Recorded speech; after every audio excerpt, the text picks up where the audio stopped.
Hello, adventurers. Andy from Twisted Narrative here, and welcome to your daily dose of Shadowdark chat.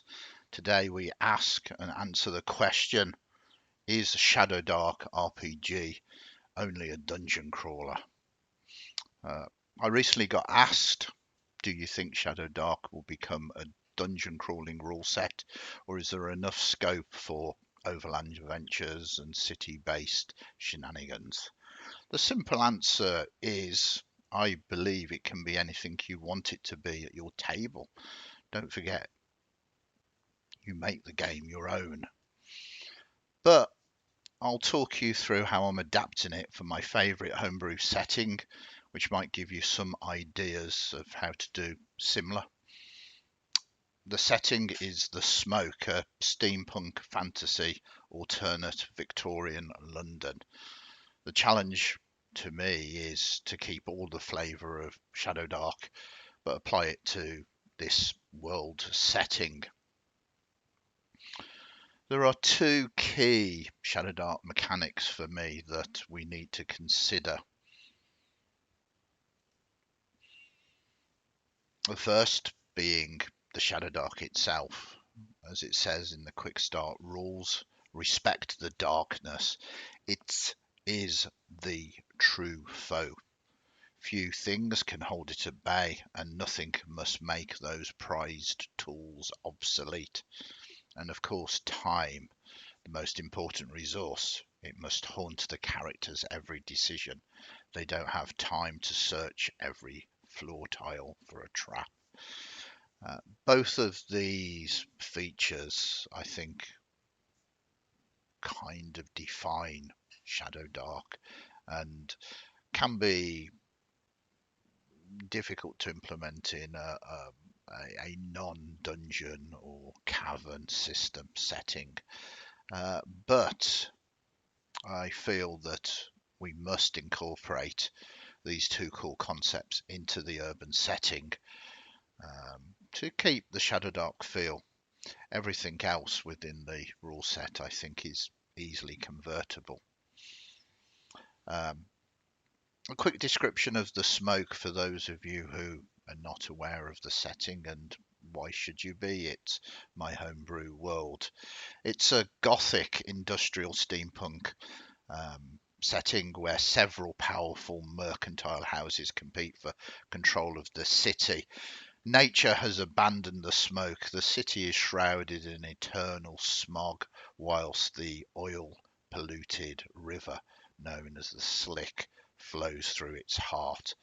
The wealthy live high above the sea of smog in luxury, while the poor eke out an existence best they can amongst the overcrowded, soot-ridden streets.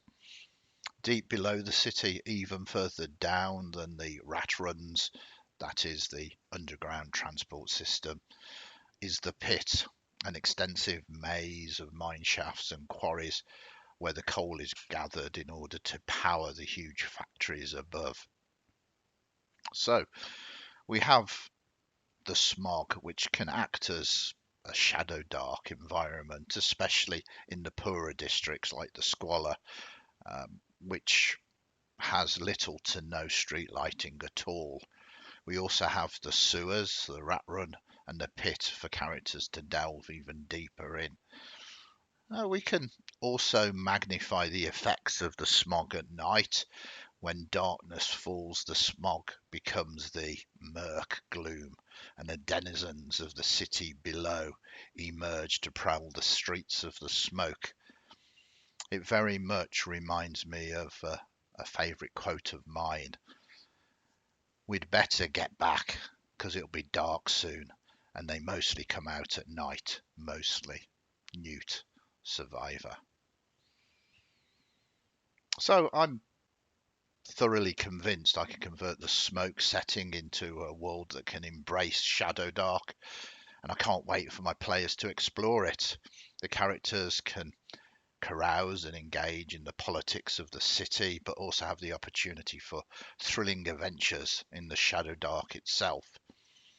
So, in answer to the original question, no, in my mind, it is definitely not just a dungeon crawler. For me, Shadowdark has everything I need to run awesome adventures in the urban environment of the smoke.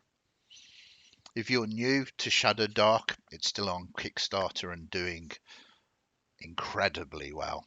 You can download the quick start rules from their Kickstarter page for free. Go, take a look for yourself, download them. They're free. You won't be disappointed, believe me. As usual, all the links are in the comment sections below. Tomorrow I'll be chatting about some homebrew gear for Shadowdark. Please don't forget to give us a like and a subscribe so you don't miss out on any of our Shadowdark content. Until then, adventurers, keep those torches lit.